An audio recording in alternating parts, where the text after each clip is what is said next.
જય Thakar, welcome back. સ્વાગત છે એક નવા વિડીયોમાં. રોમ રોમ ભાઈઓ. ભરવાનું છે પલસાણાથી અને ખાલી કરવા જવાનું છે પાંડેસરા. નકલા ગયા પાંડેસરા જવાનું છે. પહોંચી ગયો લોકેશન ઉપર.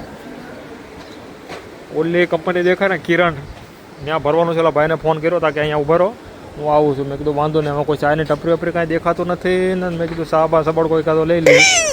ભરે કે ગાડી આ બધું મશીનનું ભંગાર હતું. મારા બટો ઓઇલ વોઇલ છે બધું, બાકી ગાડીમાં ઓઇલ વોઇલ કરી નાખ્યું. જોઈને છે ને ડોળા ફાટી રહી ગયા મારા. इसमें से गिर रहा है ना? जो है ना हाँ ऊपर वाला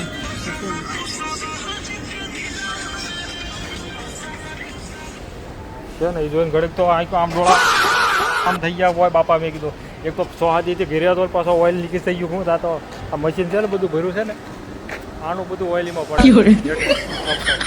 ઓલા કણા તો ઠેઠ રેલો બારો આવ્યો. ઘરે કે ગાડી ગેટ પાસ બને છે. મને કે ઘડીક વાર ગાડી બહાર લઈ લો. મેં સાઈડમાં લઈ લીધી.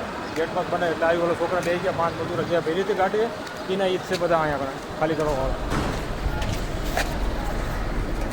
હા ઓઇલ આગળ જ બધું નાખ્યું છે મણી અમને. અબે સાલે કાંઈ નાખ્યું નહીં, વાંય બધું ખાલી રાખ્યું. બધી ગાડી આખી આગળથી દબાઈ જાય. વજન જ આગળ છે, વાંધો નહીં. પણ ગાડી બગાડી નાખી આખી ઓઇલ વાળી. મશીન મેં કીધું કેવું હોય છે આ તો બધું જૂનું મશીન ખોલીને શિફ્ટ કરવાનું છે ખાલી. આવ્યો તો 9 વાગ્યાનો અહીંયા. પછી કે ભાઈ વાર લાગશે ભરવામાં, તમારે કામ હોય તો જતા રહો. તો ઘરે જતો રહ્યો હતો. એટલે 4 વાગી ગયા. 4 વાગે ફોન આવે એટલે 4 વાગી ગયા. તો એવડાને 4 વગાડી દીધો. આ ભાઈ છે એને ભરાઈ ગાડી અહીંયાથી. ગેટ પાસ હાટું હજુ અત્યારે નંબર આપે છે મને કે ગેટ પાસ વગર દિવસે પોલીસ વાળા ઉભા રાખશે તો કે ગાડી પકડી જીએસટી વાળા. તો એ વાતે સાચી ભાઈ.